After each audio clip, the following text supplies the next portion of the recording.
first Monday of the month of April, 1625, the market town of Meung, in which the author of Romance of the Rose was born, appeared to be in as perfect a state of revolution as if the Huguenots had just made a second La Rochelle of it.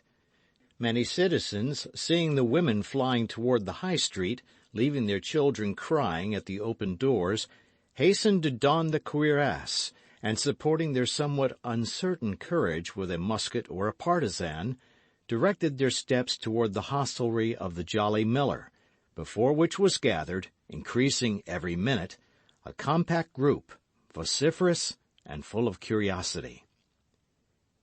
In those times panics were common, and few days passed without some city or other registering in its archives an event of this kind. There were nobles who made war against each other.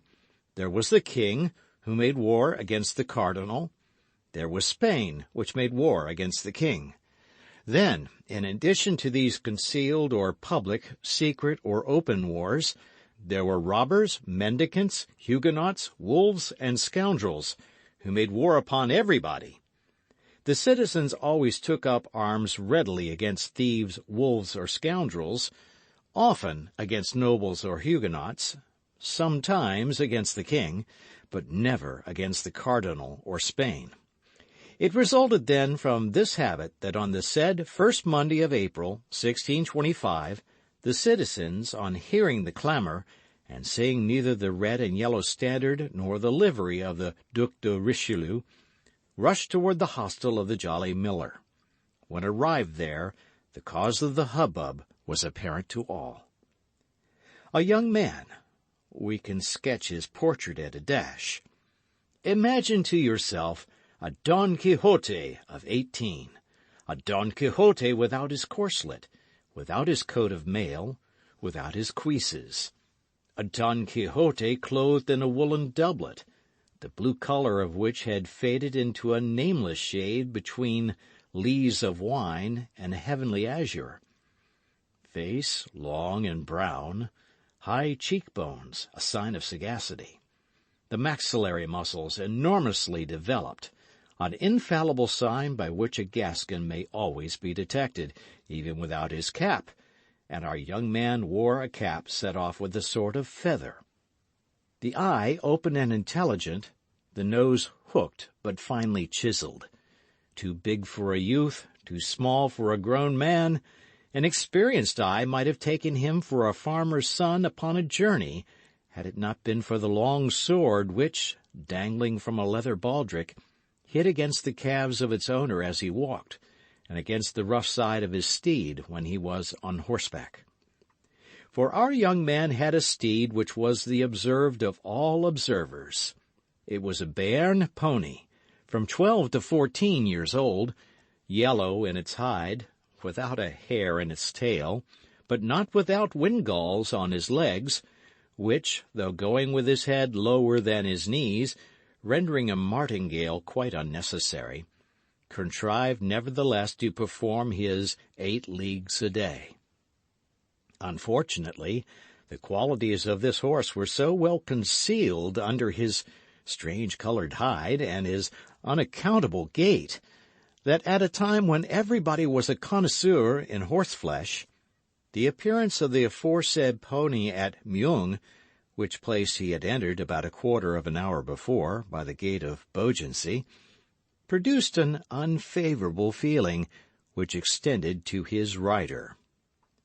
And this feeling had been more painfully perceived by young D'Artagnan, for so was the Don Quixote of this second Rozinante named, from his not being able to conceal from himself the ridiculous appearance that such a steed gave him, good horseman as he was. He had sighed deeply, therefore, when accepting the gift of the pony from Monsieur d'Artagnan the elder. He was not ignorant that such a beast was worth at least 20 livres, and the words which had accompanied the present were above all price. "My son," said the old Gascon gentleman, in that pure Béarn patois of which Henry IV could never rid himself, "this horse was born in the house of your father about 13 years ago, and has remained in it ever since, which ought to make you love it. Never sell it. Allow it to die tranquilly and honorably of old age. And if you make a campaign with it, take as much care of it as you would of an old servant. At court, provided you ever have the honor to go there, continued Monsieur d'Artagnan the elder, an honor to which, remember, your ancient nobility gives you the right. Sustain worthily your name of gentleman, which has been worthily borne by your ancestors for 500 years, both for your own sake and the sake of those who belong to you. By the latter, I mean your relatives and friends.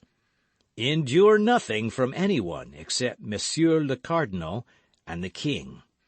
It is by his courage, please observe, by his courage alone, that a gentleman can make his way nowadays.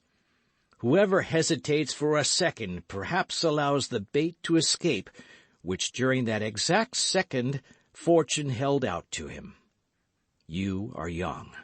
You ought to be brave for 2 reasons. The first is that you are a Gascon, and the second is that you are my son. Never fear quarrels, but seek adventures. I have taught you how to handle a sword. You have thews of iron, a wrist of steel.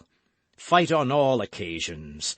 Fight the more for duels being forbidden, since consequently there is twice as much courage in fighting. I have nothing to give you, my son, but 15 crowns, my horse, and the counsels you have just heard. Your mother will add to them a recipe for a certain balsam, which she had from a Bohemian, and which has the miraculous virtue of curing all wounds that do not reach the heart. Take advantage of all, and live happily and long. I have but one word to add, and that is to propose an example to you. Not mine, for I myself have never appeared at court, and have only taken part in religious wars as a volunteer. I speak of Monsieur de Treville, who was formerly my neighbor, and who had the honor to be, as a child, the playfellow of our King Louis XIII, whom God preserve. Sometimes their play degenerated into battles, and in these battles the king was not always the stronger. The blows which he received increased greatly his esteem and friendship for Monsieur de Treville. Afterward, Monsieur de Treville fought with others. In his first journey to Paris, 5 times. From the death of the late king till the young one came of age, without reckoning wars and sieges, 7 times. And from that date up to the present day, 100 times, perhaps. So that in spite of edicts, ordinances, and decrees, there he is, captain of the Musketeers. That is to say, chief of a legion of Caesars, whom the king holds in great esteem, and whom the cardinal dreads. He who dreads nothing, as it is said. Still further, Monsieur de Treville gains 10,000 crowns a year. He is therefore a great noble. He began as you begin. Go to him with this letter, and make him your model in order that you may do as he has done. Upon which Monsieur d'Artagnan the elder girded his own sword round his son, kissed him tenderly on both cheeks, and gave him his benediction. On leaving the paternal chamber, the young man found his mother, who was waiting for him with the famous recipe of which the counsels we have just repeated would necessitate frequent employment. The adieux were on this side longer and more tender than they had been on the other. Not that Monsieur d'Artagnan did not love his son, who was his only offspring, but Monsieur d'Artagnan was a man, and he would have considered it unworthy of a man to give way to his feelings, whereas Madame d'Artagnan was a woman, and still more, a mother. She wept abundantly, and, let us speak it to the praise of Monsieur d'Artagnan the younger, notwithstanding the efforts he made to remain firm, as a future musketeer ought, nature prevailed, and he shed many tears, of which he succeeded with great difficulty in concealing the half. The same day the man set forward on his journey, furnished with the 3 paternal gifts, which consisted, as we have said, of 15 crowns, the horse, and the letter for Monsieur de Treville, the counsels being thrown into the bargain. With such a vade-mecum, D'Artagnan was morally and physically an exact copy of the hero of Cervantes, to whom we so happily compared him when our duty of an historian placed us under the necessity of sketching his portrait. Don Quixote took windmills for giants, and sheep for armies. D'Artagnan took every smile for an insult, and every look as a provocation, whence it resulted that from Tarbes to Meung his fist was constantly doubled, or his hand on the hilt of his sword, and yet the fist did not descend upon any jaw, nor did the sword issue from its scabbard. It was not that the sight of the wretched pony did not excite numerous smiles on the countenances of passers-by, but as against the side of this pony rattled a sword of respectable length, and as over this sword gleamed an eye rather ferocious than haughty, these passers-by repressed their hilarity, or if hilarity prevailed over prudence, they endeavored to laugh only on one side, like the masks of the ancients. D'Artagnan, then, remained majestic and intact in his susceptibility, till he came to this unlucky city of Meung. But there, as he was alighting from his horse at the gate of the Jolly Miller, without any one, host, waiter, or hostler, coming to hold his stirrup or take his horse, D'Artagnan spied, through an open window on the ground floor, a gentleman, well-made and of good carriage, although of rather a stern countenance, talking with 2 persons who appeared to listen to him with respect. D'Artagnan fancied quite naturally, according to his custom, that he must be the object of their conversation, and listened. This time D'Artagnan was only in part mistaken. He himself was not in question, but his horse was. The gentleman appeared to be enumerating all his qualities to his auditors, and, as I have said, the auditors seemed to have great deference for the narrator. They every moment burst into fits of laughter. Now, as a half-smile was sufficient to awake the irascibility of the young man, the effect produced upon him by this vociferous mirth may be easily imagined. Nevertheless, D'Artagnan was desirous of examining the appearance of this impertinent personage who ridiculed him. He fixed his haughty eye upon the stranger, and perceived a man of from 40 to 45 years of age, with black and piercing eyes, pale complexion, a strongly marked nose, and a black and well-shaped mustache. He was dressed in a doublet and hose of a violet color, with aiguillettes of the same color, without any other ornaments than the customary slashes through which the shirt appeared. This doublet and hose, though new, were creased, like travelling clothes for a long time packed in a portmanteau. D'Artagnan made all these remarks with the rapidity of a most minute observer, and doubtless from an instinctive feeling that this stranger was destined to have a great influence over his future life. Now, as at the moment in which D'Artagnan fixed his eyes upon the gentleman in the violet doublet, the gentleman made one of his most knowing and profound remarks respecting the Béarnese pony. His 2 auditors laughed even louder than before, and he himself, though contrary to his custom, allowed a pale smile, if I may be allowed to use such an expression, to stray over his countenance. This time there could be no doubt. D'Artagnan was really insulted. Full, then, of this conviction, he pulled his cap down over his eyes, and endeavoring to copy some of the court airs he had picked up in Gascony among young travelling nobles, he advanced with one hand on the hilt of his sword, and the other resting on his hip. Unfortunately, as he advanced, his anger increased at every step, and instead of the proper and lofty speech he had prepared as a prelude to his challenge, he found nothing at the tip of his tongue but a gross personality, which he accompanied with a furious gesture. "I say, sir, you, sir, who are hiding yourself behind that shutter. Yes, you, sir. Tell me what you are laughing at, and we will laugh together." The gentleman raised his eyes slowly from the nag to his cavalier, as if he required some time to ascertain whether it could be to him that such strange reproaches were addressed. Then, when he could not possibly entertain any doubt of the matter, his eyebrows slightly bent, and with an accent of irony and insolence impossible to be described, he replied to D'Artagnan, "I was not speaking to you, sir." "But I am speaking to you," replied the young man, additionally exasperated with this mixture of insolence and good manners, of politeness and scorn.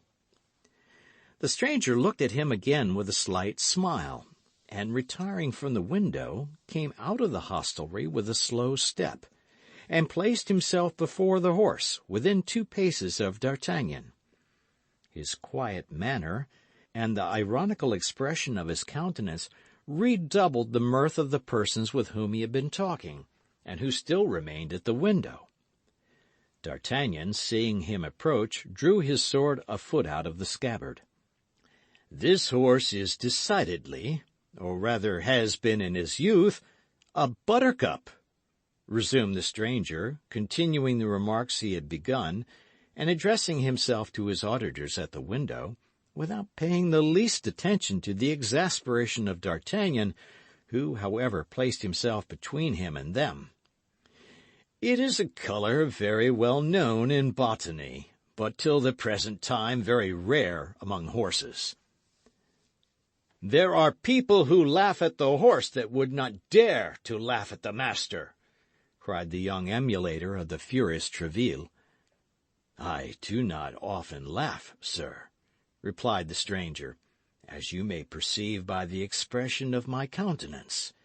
But nevertheless I retain the privilege of laughing when I please." "And I," cried D'Artagnan, "will allow no man to laugh when it displeases me." "Indeed, sir," continued the stranger, more calm than ever. "Well, that is perfectly right." And turning on his heel, was about to re-enter the hostelry by the front gate, beneath which D'Artagnan, on arriving, had observed a saddled horse. But D'Artagnan was not of a character to allow a man to escape him thus, who had the insolence to ridicule him. He drew his sword entirely from the scabbard and followed him, crying, "Turn, turn, Master Joker, lest I strike you behind." "Strike me?" said the other, turning on his heels, and surveying the young man with as much astonishment as contempt. "Why, my good fellow, you must be mad." Then, in a suppressed tone, as if speaking to himself, "This is annoying," continued he. "What a godsend this would be for his Majesty, who is seeking everywhere for brave fellows to recruit for his musketeers." He had scarcely finished when D'Artagnan made such a furious lunge at him that if he had not sprung nimbly backward, it is probable he would have jested for the last time. The stranger, then perceiving that the matter went beyond raillery, drew his sword, saluted his adversary, and seriously placed himself on guard. But at the same moment his 2 auditors, accompanied by the host, fell upon D'Artagnan with sticks, shovels, and tongs. This caused so rapid and complete a diversion from the attack that D'Artagnan's adversary, while the latter turned round to face this shower of blows, sheathed his sword with the same precision, and instead of an actor, which he had nearly been, became a spectator of the fight, a part in which he acquitted himself with his usual impassiveness, muttering nevertheless, "A plague upon these Gascons! Replace him on his orange horse, and let him be gone." "Not before I have killed you, poltroon!" cried D'Artagnan, taking the best face possible, and never retreating one step before his three assailants, who continued to shower blows upon him. "Another gasconade," murmured the gentleman. "By my honour, these Gascons are incorrigible. Keep up the dance, then, since he will have it so. When he is tired, he will perhaps tell us that he has had enough of it." But the stranger knew not the headstrong personage he had to do with.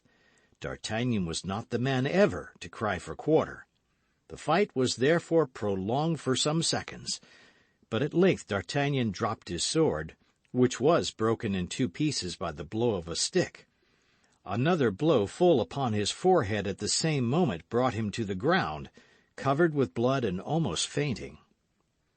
It was at this moment that people came flocking to the scene of action from all sides. The host, fearful of consequences, with the help of his servants carried the wounded man into the kitchen, where some trifling attentions were bestowed upon him. As to the gentleman, he resumed his place at the window, and surveyed the crowd with a certain impatience, evidently annoyed by their remaining undispersed. "Well, how is it with this madman?" exclaimed he, turning round as the noise of the door announced the entrance of the host, who came in to inquire if he was unhurt. "Your Excellency is safe and sound?" asked the host. "Oh, yes, perfectly safe and sound, my good host. And I wish to know what has become of our young man." "He is better," said the host. "He fainted quite away." "Indeed," said the gentleman. "But before he fainted, he collected all his strength to challenge you, and to defy you while challenging you." "Why, this fellow must be the devil in person," cried the stranger. "Oh, no, your Excellency, he is not the devil," replied the host with a grin of contempt. "For during his fainting we rummaged his valise, and found nothing but a clean shirt and 11 crowns. Which, however, did not prevent his saying, as he was fainting, that if such a thing had happened in Paris, you should have cause to repent of it at a later period." "Then," said the stranger coolly, "he must be some prince in disguise." "I have told you this, good sir," resumed the host, "in order that you may be on your guard." "Did he name no one in his passion?" "Yes, he struck his pocket and said, 'We shall see what Monsieur de Treville will think of this insult offered to his protégé.'" "Monsieur de Treville," said the stranger, becoming attentive. "He put his hand upon his pocket while pronouncing the name of Monsieur de Treville? Now, my dear host, while your young man was insensible, you did not fail, I am quite sure, to ascertain what that pocket contained. What was there in it?" "A letter addressed to Monsieur de Treville, captain of the Musketeers." "Indeed?" "Exactly as I have the honour to tell your Excellency." The host, who was not endowed with great perspicacity, did not observe the expression which his words had given to the physiognomy of the stranger. The latter rose from the front of the window, upon the sill of which he had leaned with his elbow, and knit his brow like a man disquieted. "The devil!" murmured he between his teeth. "Can Treville have set this Gascon upon me? He is very young, but a sword thrust is a sword thrust, whatever be the age of him who gives it, and a youth is less to be suspected than an older man." And the stranger fell into a reverie which lasted some minutes. A weak obstacle is sometimes sufficient to overthrow a great design. "Host," said he, "could you not contrive to get rid of this frantic boy for me? In conscience I cannot kill him, and yet," added he with a coldly menacing expression, "he annoys me. Where is he?" "In my wife's chamber, on the first flight, where they are dressing his wounds." "His things and his bag are with him? Has he taken off his doublet?" "On the contrary, everything is in the kitchen. But if he annoys you, this young fool—" To be sure he does. He causes a disturbance in your hostelry, which respectable people cannot put up with. Go, make out my bill, and notify my servant."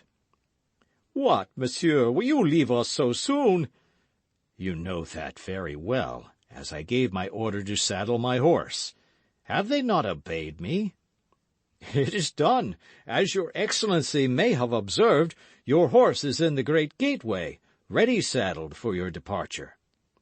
"That is well. Do as I have directed you, then." "What the devil!" said the host to himself. "Can he be afraid of this boy?" But an imperious glance from the stranger stopped him short.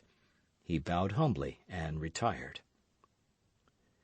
"It is not necessary for Milady to be seen by this fellow," continued the stranger. Footnote: We are well aware that this term, Milady, is only properly used when followed by a family name, but we find it thus in the manuscript, and we do not choose to take upon ourselves to alter it. End of footnote. "She will soon pass. She is already late. I had better get on horseback and go and meet her.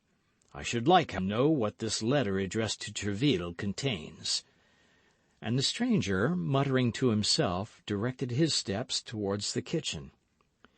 In the meantime, the host, who entertained no doubt that it was the presence of the young man that drove the stranger from his hostelry, reascended to his wife's chamber, and found D'Artagnan just recovering his senses.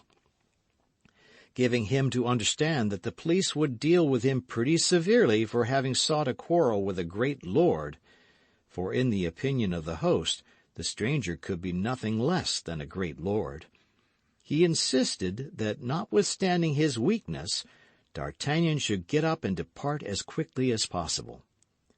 D'Artagnan, half stupefied, without his doublet, and with his head bound up in a linen cloth, arose then, and, urged by the host, began to descend the stairs. But on arriving at the kitchen, the first thing he saw was his antagonist talking calmly at the step of a heavy carriage drawn by two large Norman horses.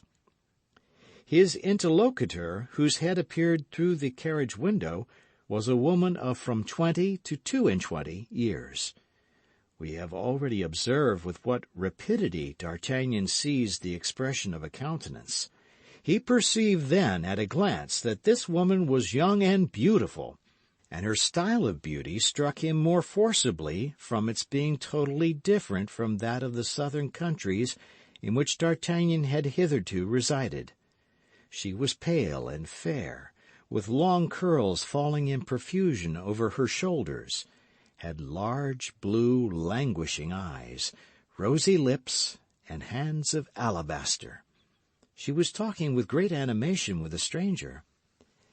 "His Eminence, then, orders me," said the lady, "to return instantly to England, and to inform him as soon as the Duke leaves London." "And as to my other instructions?" asked the fair traveller.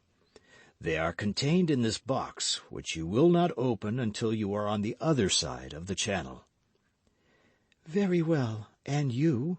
What will you do?" I return to Paris." "What, without chastising this insolent boy?" asked the lady.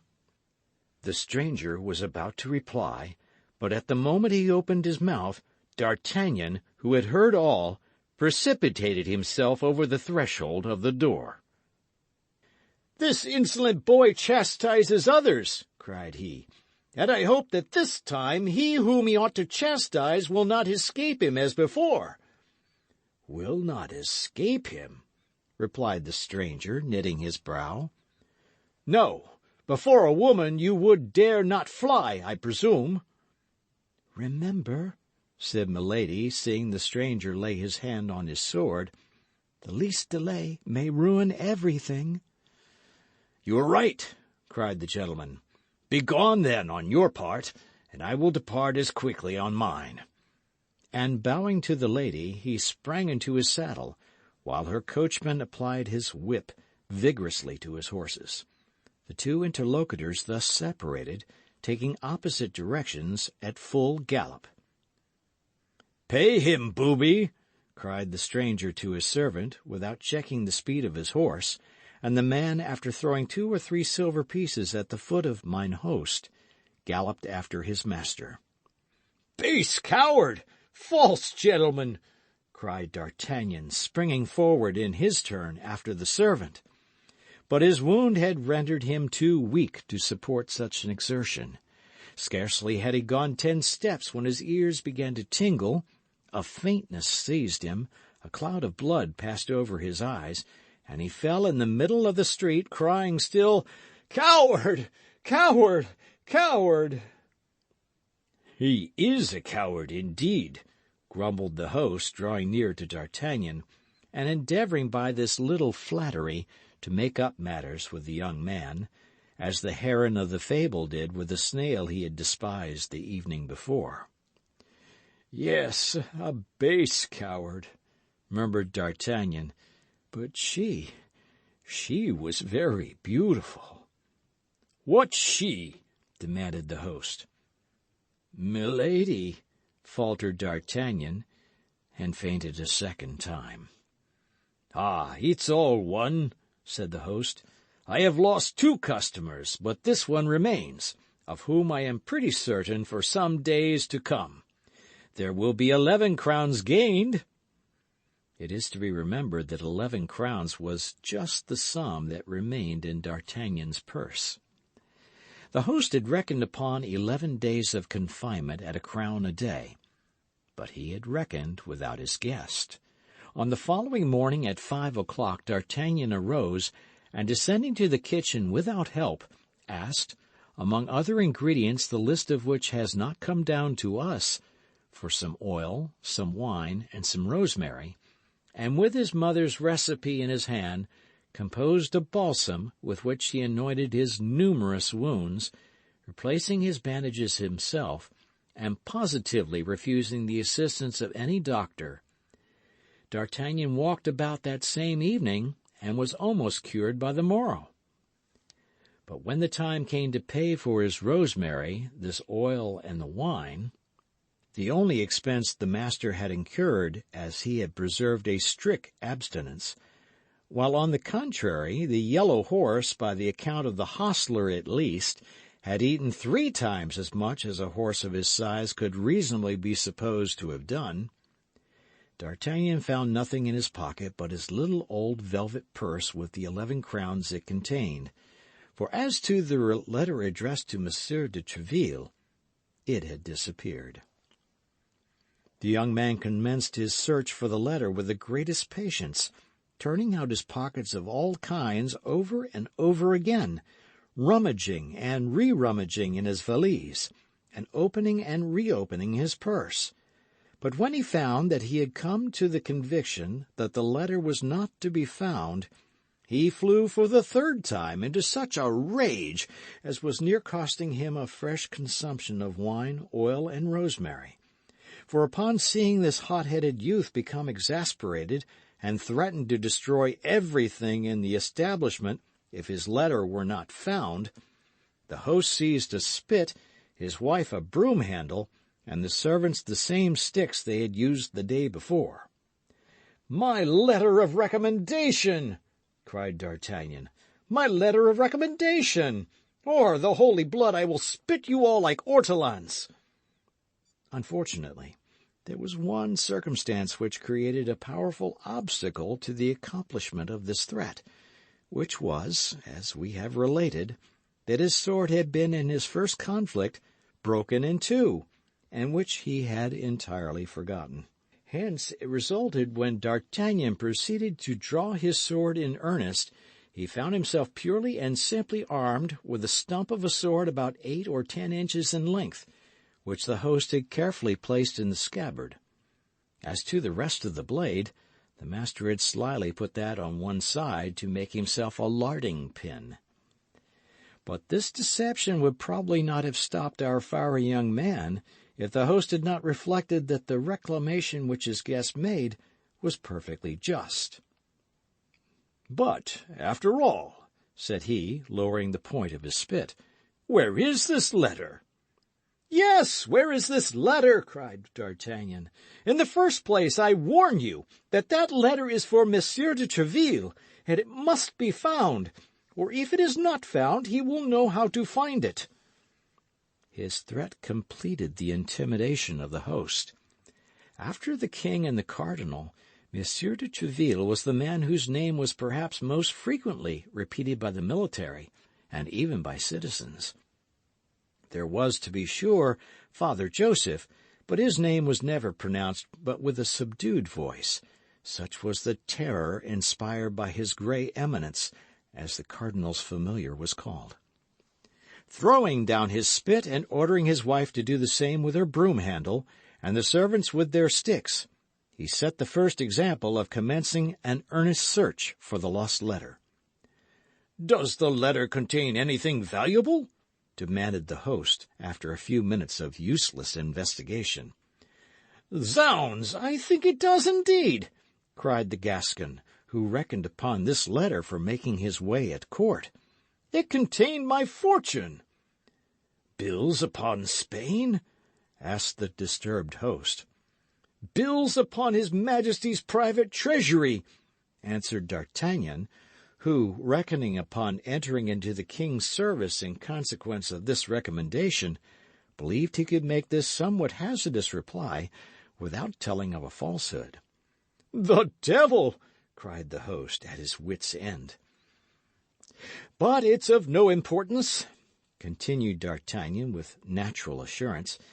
"It's of no importance. The money is nothing. That letter was everything. I would rather have lost 1,000 pistoles than have lost it." He would not have risked more if he had said 20,000, but a certain juvenile modesty restrained him. A ray of light all at once broke upon the mind of the host as he was giving himself to the devil upon finding nothing. "That letter is not lost," cried he. "What?" cried D'Artagnan. "No, it has been stolen from you." "Stolen? By whom?" "By the gentleman who was here yesterday. He came down into the kitchen where your doublet was. He remained there some time alone. I would lay a wager he has stolen it." "Do you think so?" answered D'Artagnan, but little convinced, as he knew better than anyone else how entirely personal the value of this letter was, and saw nothing in it likely to tempt cupidity. The fact was that none of his servants, none of the travellers present, could have gained anything by being possessed of this paper. "Do you say," resumed D'Artagnan, "that you suspect that impertinent gentleman?" "I tell you I am sure of it," continued the host. "When I informed him that your lordship was the protégé of Monsieur de Tréville, and that you even had a letter for that illustrious gentleman, he appeared to be very much disturbed, and asked me where that letter was, and immediately came down into the kitchen, where he knew your doublet was." "Then that's my thief," replied D'Artagnan. "I will complain to Monsieur de Tréville, and Monsieur de Tréville will complain to the king." He then drew 2 crowns majestically from his purse, and gave them to the host, who accompanied him, cap in hand, to the gate, and remounted his yellow horse, which bore him without any further accident to the gate of Saint Antoine at Paris, where his owners sold him for 3 crowns, which was a very good price, considering that D'Artagnan had ridden him hard during the last stage.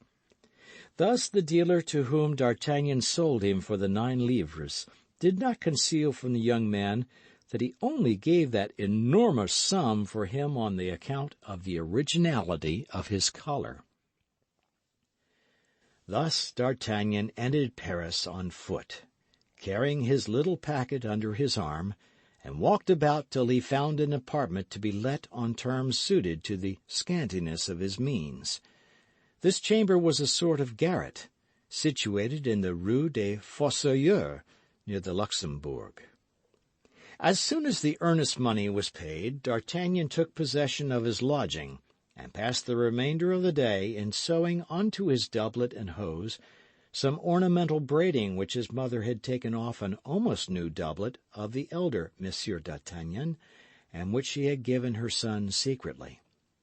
Next he went to the Quai de Ferret to have a new blade put to his sword, and then returned toward the Louvre, inquiring of the first musketeer he met for the situation of the hotel of Monsieur de Treville, which proved to be in the Rue de Vieux Colombier, that is to say, in the immediate vicinity of the chamber hired by D'Artagnan, a circumstance which appeared to furnish a happy augury for the success of his journey. After this, satisfied with the way in which he had conducted himself at Meung, without remorse for the past, confident in the present, and full of hope for the future, he retired to bed and slept the sleep of the brave. This sleep, provincial as it was, brought him to 9 o'clock in the morning, at which hour he rose in order to repair to the residence of Monsieur de Treville, the third personage in the kingdom, in the paternal estimation. End of chapter 1.